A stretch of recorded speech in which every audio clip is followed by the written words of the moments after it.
మా చిన్నమ్మాయి కెనడాలో, రెండో అబ్బాయి ఆస్ట్రేలియాలో, మా పెద్ద అబ్బాయి కోడలు సెయింట్ లూయిస్లో, పెద్ద అమ్మాయి అల్లుడు ఇంగ్లాండ్లో. ఓష్, వెరీ గ్రేట్, చాలా సంతోషం. ఇంతకు మీరెక్కడున్నారు? వృద్ధాశ్రమంలోనా? మనిషి ఒకరోజు డబ్బుతో నువ్వు జస్ట్ ఒక కాగితానివి మాత్రమే అన్నాడు. అప్పుడు డబ్బు నవ్వుతూ ఇలా అంది, అవును నిజమే, నేను కాగితాన్నే, కానీ నా జీవితంలో ఇప్పటి వరకు చెత్తబుట్టను చూడలేదు అంది. డబ్బును పొదుపు చేసేవాడు జీవితంలో ఎదుగుతాడు. మాటను అదుపుగా వాడేవాడు సమాజంలో ఎదుగుతాడు. మన దగ్గరి వాళ్ళకే తెలుస్తుంది ఎక్కడ దెబ్బ కొడితే మనం విలవిలలాడుతామో. అందుకే మనసు మీద కొడతారు చాలామంది. చదవడం తెలియని ఒక మగాడికి దొరకకూడని పుస్తకమే ఆడది. అద్భుతాల కోసం వేచి చూడకు, నీ జీవితమే ఒక అద్భుతం. కలలు చాలా గొప్పవి, నిజం కాకపోయినా కాసేపు హాయిని కలిగిస్తాయి. విశ్వాసం అనేది ఒక చిన్న పదం. దీనిని చదవడానికి ఒక క్షణం పడుతుంది, ఆలోచించడానికి ఒక నిమిషం పడుతుంది, అర్థం చేసుకోవడానికి ఒక రోజు పడుతుంది, నిరూపించుకోవడానికి మాత్రం ఒక జీవితకాలం పడుతుంది. అందరిలో ఉన్నప్పుడు చూపుని, నలుగురిలో ఉన్నప్పుడు మాటని, ఒంటరిగా ఉన్నప్పుడు ఆలోచనని కాపాడుకోగలిగితే నిన్ను మించిన మేధావి ఉండరు. ఆకలితో ఉన్న జంతువు కన్నా అత్యాశతో ఉన్న మనిషే ప్రమాదకరం. ఒక నిజాన్ని దాచేవాడి కన్నా ఒక అబద్ధాన్ని మోసేవాడి గుండె బలం ఎక్కువ. భవిష్యత్తు మీద భయం ఉండాలి, జీవితం మీద జాగ్రత్త ఉండాలి.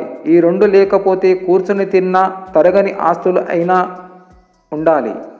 ఎవరు ఎంత అందమైన వేషం వేసినా కాలం వారి వారి నిజస్వరూపాలను, గుణాలను ఎప్పుడో ఒకప్పుడు ఏదో విధంగా బయటపడేలా చేస్తుంది. ఇది నిజం.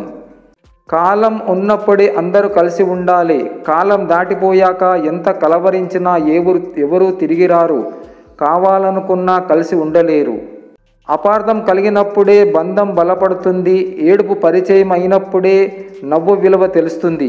కష్టాన్ని ఎదురిస్తేనే సంతోషం మన వశం అవుతుంది. బాధ ఉన్నప్పుడే భవిష్యత్తు బాధ్యతగా మారుతుంది. సమస్య తలెత్తినప్పుడే మన సామర్థ్యం బయటపడుతుంది. గాయం పడితేనే ఆట ఆరంభమవుతుంది, గాయం పడితేనే జీవితం ఆరంభమవుతుంది. భార్యాభర్తల అనుబంధం గురించి కొన్ని అమృత వాక్యాలు మీకోసం.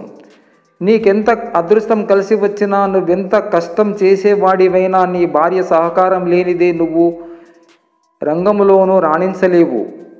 తన భర్త ఆదాయం ఖర్చులను గమనిస్తూ తనకు సంబంధించిన ఖర్చులను తగ్గించుకునే భార్య నిజంగా ఓ వరమే.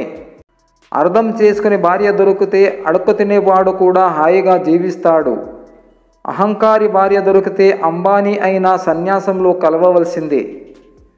ప్రతి భర్త తన భార్యను మరో తల్లి రూపంగా భావిస్తే ప్రతి భార్య తన భర్తను మొదటి బిడ్డగా పరిగణిస్తుంది. ఇదే మధురమైన బంధం.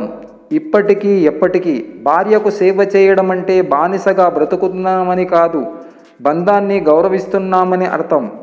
సంసారం అంటే కలిసి ఉండడమే కాదు, కష్టాలే వచ్చినా, కన్నీరే ఏరులై పారినా ఒకరినొకరు అర్థం చేసుకొని కడవరకు తోడుగా వీడకుండా ఉండడం.